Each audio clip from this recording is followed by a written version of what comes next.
Bonsoir à tous, merci de nous rejoindre dans l'actualité. La Commission des affaires juridiques, administratives et des libertés à l'Assemblée populaire nationale confirme la vacance du poste de président de l'Assemblée.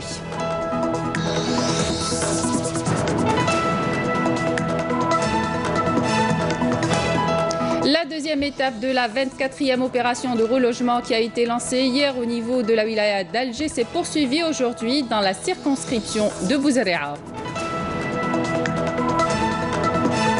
Les inondations qui font également l'actualité à Tébessa, plusieurs habitations, écoles, administrations et commerces ont été inondées par les eaux pluviales qui se sont abattues dans la journée d'hier. On fera le point de la situation dans un moment. Et puis on terminera avec du tourisme dans la wilaya de Tindouf qui vient de bénéficier de 8 circuits touristiques, dont le site de Touaba.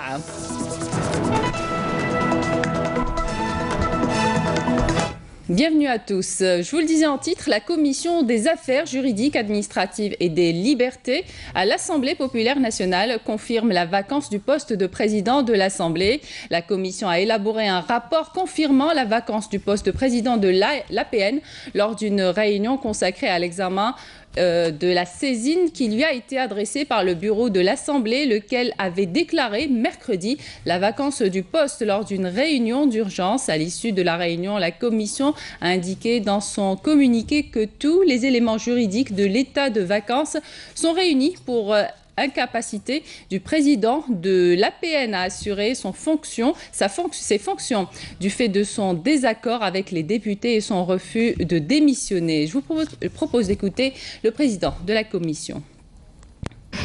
La Commission des affaires juridiques, administratives et des libertés de l'Assemblée populaire nationale, APN, s'est réunie ce jeudi, après avoir été saisie par le bureau de cette institution. L'ensemble des membres de cette commission ont confirmé que toutes les conditions juridiques attestant de l'état de vacance de la présidence de l'APN sont réunies pour incapacité du président de l'APN à assurer ses fonctions à cause de son désaccord avec les députés et son refus de répondre à leur demande de démissionner. Les députés se sont basés sur les dispositions juridiques prévues dans l'article 10 du règlement intérieur de l'APN. Suite au débat entre ses membres, la commission déclare vacant le poste de président de l'APN en raison de son incapacité à assurer sa mission. 33% seulement des loyers des logements sociaux recouvrés à l'échelle nationale, ce qui expliquerait les difficultés financières rencontrées par plusieurs offices, selon le ministre de l'Habitat, de l'Urbanisme et de la Ville, Abdelwahid Temmal, qui répondait à une question orale au Conseil de la Nation lors d'une séance plénière consacrée aux questions orales, adressées également au ministre de l'Agriculture, du Développement rural et de la Pêche et au ministre des Travaux publics et des Transports. Le président du Conseil constitutionnel, Morad Medelsi, est à Venise. Il prend part aux travaux de la 116e session de la Commission européenne pour la démocratie par le droit du Conseil de l'Europe. Plusieurs thèmes relatifs au développement des cadres constitutionnels et législatifs des pays membres de cette commission seront débattus. Il s'agit également de la tenue de la première réunion de la sous-commission du bassin méditerranéen au sein de laquelle l'Algérie occupe la vice-présidence. Représentant le président de la République, Abdelaziz Bouteflika, le ministre de la Jeunesse et des Sports, Mohamed Hattab, prend part au forum territorial Paix et Sport organisé sur l'île de Rhodes en Grèce, intitulé « Le sport au service des sociétés en transformation ». À la mémoire de tous ceux qui se sont sacrifiés pour l'Algérie et pour que nul n'oublie la société civile, la Ligue des droits de l'homme et Association des historiens et anciens appelés de l'Algérie ont commémoré les manifestations du 17 octobre 1961 à Paris. Afaf Blouchette était présente. C'est l'autre célébration majeure de l'anniversaire des massacres du 17 octobre 61, celle organisée par la société civile, la Ligue des droits de l'homme, les associations qui militent voilà des années pour la mémoire, celle des anciens appelés en Algérie et leurs amis contre la guerre, et évidemment des historiens qui ont fait de cette journée leur cheval de bataille depuis des décennies afin de lever entièrement le voile sur les parties sombres de notre histoire commune et l'ouverture de toutes les archives en lien avec la période coloniale et la guerre de libération nationale. Le problème est moins, me semble-t-il, d'attendre des choses extraordinaires de ces archives qu'une exigence démocratique. parce qu'on ne peut pas à la fois, comme le font beaucoup de responsables politiques de droite comme de gauche, répondre aux historiens qu'ils doivent écrire l'histoire et en même temps leur refuser d'accéder aux archives. Cette proposition est évidemment parfaitement contradictoire. Donc si ceux-là qui prétendent vouloir faire en sorte que toute la lumière soit faite sur, comme on dit, les pages sombres de l'histoire, il faut qu'ils ouvrent les archives. Et de ce point de vue-là, faut-il rappeler que la France a l'une des législations relatives aux archives qui est l'une des plus restrictives comparativement à la Grande-Bretagne et aux États-Unis. C'est ce collectif justement qui avait appelé Emmanuel Macron à consentir un geste symbolique de reconnaissance et de condamnation contre un crime d'État. À l'instar de ses prédécesseurs, le président français n'a pas retenu ces termes, mais a appelé la France à regarder son passé en face. Il y a quelques semaines, quand le président Macron s'honorait d'avoir reconnu la violence et l'assassinat de M. Audin, c'est tout à son honneur. Et là aussi, on pense que ce collectif, notamment, et des personnalités, historiens et militants comme je le suis, militantes comme je le suis, on pense qu'il est important vraiment toujours d'aller plus loin et d'affirmer haut et fort cette détermination à dire que la France a une responsabilité dans ce que fut la guerre de libération, parce que c'est ainsi que je la nomme et pas la guerre d'Algérie, évidemment, et qu'aujourd'hui, cette sérénité dont il parle dans ce tweet de cet après-midi, 17 octobre, c'est de dire qu'il faut aller plus loin que cette sérénité. La sérénité, j'y crois, mais la reconnaissance encore plus. Même souhait exprimé par les organisateurs de près d'une cinquantaine d'événements commémoratifs qui ont été organisés hier, tels qu'ici, sous le pont de Clichy. Nous voulons aussi que l'État reconnaisse ce crime d'État. Et donc chaque année, nous sommes ici rassemblés avec des Français, mais aussi des Français d'origine algérienne, mais aussi des Français d'autres origines, parce que c'est pas que l'affaire d'Algériens, mais là, c'est une affaire collective. C'est quelque chose qui est parti aussi de Nanterre, et donc on a besoin, nous, politiques, de pouvoir perdurer ce devoir de mémoire. C'est important d'être présent. 57 ans après, la mémoire des victimes de la police de Papon, lui-même sous les ordres des plus hauts responsables de l'État de la France coloniale, continue à emporter chaque année une victoire sur les boucliers qui n'ont eu cesse de s'élever pour éclipser la vérité. Habitat, à présent, la deuxième étape de la 24e opération de relogement qui a été lancée hier au niveau de la wilaya d'Alger s'est poursuivie aujourd'hui avec le relogement de familles qui habitaient dans des maisons précaires dans la circonscription de Bouzaréa. Jazia Bayou. Deux sites qui se trouvent dans la circonscription de Bouzaréa ont été concernés aujourd'hui par le relogement. Il s'agit du quartier précaire appelé Tariq Chiour, qui se trouve à proximité du Oued Boufrizi, et du site familial logé dans le groupe Riyad. Ces familles vont être relogées dans le site Mihoub des 1200 logements à Berraqi. وشدنا فيه ولادنا وفي الراس نتاعنا انا فرحانين ان شاء الله كاع يدوا مرا مساكنين يسوفروا مساكن واليوم الحمد لله الحمد لله وتحيا الجزائر. شوفي نقول لك كلمه ويحيى بوتفليقه يحيى بوتفليقه ان شاء الله. اليوم وفرت دائره Aujourd'hui, la circonscription de Bouzaréa a mis en place tous les moyens humains et matériels pour le bon déroulement de cette opération de relogement.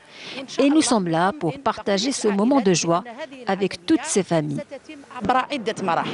En finale, environ 2000 familles vont être relogées en marge de cette deuxième phase de la 24e opération de relogement qui se poursuivra dans les jours à venir dans les différentes circonscriptions de la wilaya. Les inondations qui font également l'actualité à Tébessa, plusieurs habitations, écoles, administrations et commerces ont été inondés par les eaux pluviales qui se sont abattues dans la journée d'hier. Les agents de la protection civile sont intervenus dans plusieurs quartiers de la ville pour sauver la vie de plusieurs personnes bloquées à bord de leur véhicule. Les pompiers ont également secouru 12 élèves bloqués dans un bus de transport scolaire et sauvé 2 jeunes de 20 et 26 ans bloqués dans un oued dans la commune de Malpiot. Ces inondations ont par ailleurs provoqué le débordement de Oued Negues et la fermeture de plusieurs axes routiers. Un plan d'urgence a été à cet effet mis en place par les responsables locaux. Je vous propose de faire le point de la situation avec Nisrine Ben Saïdi. La wilaya de Tébessa a enregistré un nombre important de dégâts matériels suite aux dernières pluies diluviennes qui se sont abattues sur la région. Une catastrophe naturelle qui a provoqué le débordement de Oued Negues et la fermeture de plusieurs axes routiers. Afin de parer à cette situation, les responsables locaux de la région ont mis en place un plan d'urgence basé sur plusieurs étapes. Des masques oxygène. La première étape du projet commencera par le nettoyage des différents canaux de Oued Nagues. Mais cela nécessite beaucoup de moyens comme les masques à oxygène et la démolition de la couche supérieure du canal de l'Oued pour un nettoyage en profondeur. Pour la réussite de ce plan d'action, plusieurs rencontres réunissant plusieurs cadres de différentes institutions, dont les travaux publics et l'Office national de l'assainissement, ont été organisées en vue de prendre en charge ce projet. Cette opération a même touché la galerie de Oued Nagues, qui est un ouvrage d'art pour l'évacuation des eaux pluviales. Cela a nécessité beaucoup de moyens humains et matériels. Ces mesures permettront de prévenir les inondations en limitant les dégâts, notamment avec l'approche de la saison hivernale. Au siège du commandement des forces navales Shahid Souidani Boujma'a, le général-major Haouli Mohamed Larbi, commandant des forces navales, a inspecté le bâtiment escorteur Raïs Korso, numéro de bord 903, après l'exécution de l'exercice Sea Border 18. Cette activité s'inscrit dans le cadre du programme de coopération militaire avec les pays de l'initiative 5+5 défense au titre de l'année 2018 et qui s'est déroulé du 11 au 16 octobre à Tunis. Objectif: promouvoir la coopération, la compréhension mutuelle et l'interopérabilité entre les partenaires de l'initiative 5+5 défense dans les domaines de manœuvres tactiques, d'opérations d'interdiction maritime et d'actions de recherche et de sauvetage en mer. CITEV, la 19e édition du Salon international du tourisme et des voyages se poursuit. Nous revenons sur les offres des agences touristiques aux clients algériens et étrangers, des formules différentes, notamment celles qui concernent le tourisme d'aventure. Kamal Swing. Pas facile de faire un choix au milieu de toutes ces offres. Aventure haut de gamme, historique, chaque visiteur est venu chercher une formule différente. En face, des agences qui se mouillent pour diversifier leurs offres et répondre aux attentes des touristes. Nous avons décidé d'investir le tourisme d'aventure. Nous avons donc retapé plusieurs véhicules type 4x4 et nous avons déjà des clients français, turcs, tunisiens et marocains. Au moment où certains ont misé sur le tourisme d'aventure, d'autres jouent la carte du patrimoine. Nous comptons combler le vide laissé parfois par les agences touristiques. Demain, nous recevons par exemple une cinquantaine de touristes européens. Pour que le secteur du tourisme prenne son envol, il faudrait développer le tourisme local et former plus de professionnels, selon ce responsable. Je pense qu'il faudrait professionnaliser davantage la formation du personnel du tourisme. Il faudra également développer le tourisme local. C'est un moyen, croyez-moi, de stimuler le tourisme des étrangers. Le salon du tourisme coïncide cette année avec le début de la saison touristique dans le Grand Sud algérien, l'occasion pour ses visiteurs de découvrir les différentes formules et visiter une belle région de l'Algérie. Et justement, la wilaya de Tindouf vient de bénéficier de 8 circuits touristiques. Le site de Boutba y figure. Fatma Zahra Ben Farjla nous fait découvrir cette merveille archéologique. Le commentaire est signé Nassima Imloul. C'est sur le gigantesque plateau d'Oum Touaba, à 170 km de la commune d'Oum Lassel, wilaya de Tindouf, que s'étend le site touristique Oum Touaba, une autre merveille de la région, un circuit touristique parmi les 8 dont a bénéficié tout récemment la wilaya.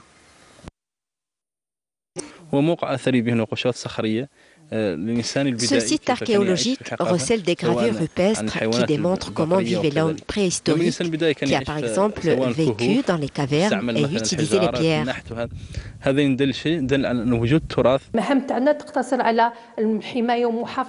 Notre mission consiste à conserver et à préserver cette diversité biologique et cette richesse culturelle, mais c'est aussi aux agences touristiques de vulgariser ce produit touristique. Et afin d'attirer la masse touristique, les autorités concernées ont ouvert les portes aux agences touristiques pour promouvoir le tourisme dans le sud-ouest de notre pays. Nous sommes actuellement avec 25 agences touristiques. Concernant les lignes aériennes, nous avons Air Algérie et Tassili Airlines et 10 compagnies étrangères. Nous n'avons aucun problème d'organisation ou de réservation. Concernant les circuits, le site en propose 8. En plus de celui-ci, il y a celui de Harqrkiki, celui de Rajbilet, celui de Bouakba et le circuit de Shneshen. Le tourisme est l'affaire de tous et le citoyen demeure un élément clé dans la stratégie de développement de ce secteur créateur de richesses. De nouvelles applications mobiles mises en place par le ministère de l'Environnement et des Énergies renouvelables. Ça entre dans le cadre d'une approche participative incitant les citoyens à s'impliquer dans la protection de l'environnement et l'amélioration des conditions de vie. Mounana Welhamoudi. La mise en place d'un nouveau système lié à la numérisation dans le secteur de l'environnement a été annoncée aujourd'hui par la ministre de l'Environnement et des Énergies renouvelables. Il s'agit d'un système numérique intersectoriel de gestion de la planification stratégique des projets liés à l'environnement. L'élaboration de ce système a été finalisée pour ce qui est de l'environnement, en attendant sa généralisation à tous les autres secteurs.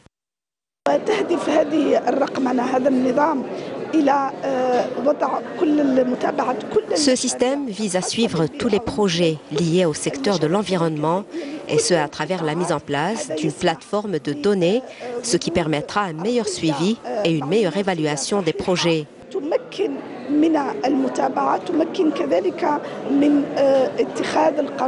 Le secteur de l'environnement a été doté d'autres systèmes pour la gestion du littoral, la gestion d'un plan d'aménagement côtier, de la zone humide de Tanga et enfin pour le suivi de la végétation dans les régions désertiques. On vous emmène à présent à Adrar visiter le salon dédié à la femme rurale et aux métiers qu'elle exerce dans différents secteurs d'activité, l'artisanat ou encore l'agriculture. Karim Maïfa. À l'initiative de la direction de l'action sociale d'Adrar, une cinquantaine de femmes rurales ont pris part au salon local des produits artisanaux. Elles sont venues des 4 coins de la wilaya pour faire connaître et vendre leurs produits artisanaux aux visiteurs qui affluaient sur le salon depuis la première heure de l'ouverture de l'exposition. Tout ce qui a été réalisé grâce aux associations qui militent en faveur des droits de la femme rurale est à encourager. La preuve est là, des produits de qualité qu'elles arrivent à commercialiser ainsi que des participations effectives dans des foires internationales. La femme rurale est à l'origine de tout. Elle travaille la terre, elle est bergère, elle fabrique de la vaisselle et des ustensiles de cuisine, que ce soit en argile ou même en raffia. Elle puise également des richesses de la terre pour subvenir aux besoins de sa famille. Et aujourd'hui, il y a un renouveau du monde rural avec des projets concrets pour aider cette femme rurale à surmonter les difficultés de la vie dans un environnement toujours plus dur. Banques et mécanismes de soutien en micro-entreprises étaient présents dans ce salon. Des institutions qui ont toujours été présentes aux côtés de ces femmes pour réaliser leurs projets et créer leur petite entreprise familiale via les dispositifs d'aide de l'État à l'instar de l'Agence nationale de gestion du microcrédit ANGEM. La wilaya d'Adrar est une région à vocation agricole. On a financé plusieurs projets proposés par des femmes et ce, dans toutes les communes de la wilaya. Des projets qui touchent à l'agriculture, à l'artisanat, mais aussi à d'autres filières. Soutien et assistance de la part des responsables de l'action sociale ainsi que ceux de l'ANGEM aux femmes rurales qui jouent un rôle majeur et de plus en plus reconnu dans la pérennité des foyers et des communautés en zone rurale. La 4e commission de l'ONU chargée des questions politiques spéciales et décolonisation réaffirme le droit inaliénable du peuple sahraoui à l'autodétermination dans une résolution adoptée sans vote. La résolution s'est félicitée que les partis au conflit, le Maroc et le Front Polisario, se soient engagés à continuer de faire preuve de volonté politique afin d'entrer dans une phase de négociation plus intensive. L'Assemblée générale a appuyé la relance du processus de négociation en vue de parvenir à une solution politique juste, durable et mutuellement acceptable qui permette l'autodétermination du peuple du Sahara occidental. Dans le même document, il est demandé au comité spécial chargé d'étudier la situation à suivre, la situation au Sahara occidental, et de lui présenter un rapport sur la question lors de la 74e session de l'Assemblée générale et puis un rapport sur l'application de la présente résolution.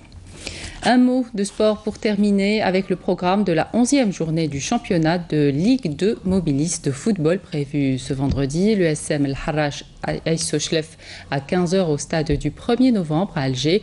La JSM Skikda USM Blida à 16h à Skikda au stade du 20 août 1955. MC Relisen RC Kouba demain à 16h au stade Tahar Zourali à Relisen. Et enfin, MC El Alma, ML Boussaada à 17h45 au stade Monsieur Zougar à El Alma. Voilà qui termine cette édition. Le rappel des titres avant de vous quitter. La Commission des affaires juridiques, administratives et des libertés à l'Assemblée populaire nationale confirme la vacance du poste de président de l'Assemblée. La deuxième étape de la 24e opération de relogement qui a été lancée hier au niveau de la wilaya d'Alger s'est poursuivie aujourd'hui dans la circonscription de Bouzaréa. Les inondations qui font également l'actualité à Tébessa, plusieurs habitations, écoles, administrations et commerces ont été inondées par les eaux pluviales qui se sont abattues hier. Et puis on a terminé avec du tourisme dans la wilaya de Tindouf qui vient de bénéficier de 8 circuits touristiques, dont le site de Boutouaba. C'est la fin de cette édition. Merci de votre attention. Vous pouvez toujours nous suivre sur les liens qui s'affichent sur votre petit écran. Excellente soirée sur Canal Algérie.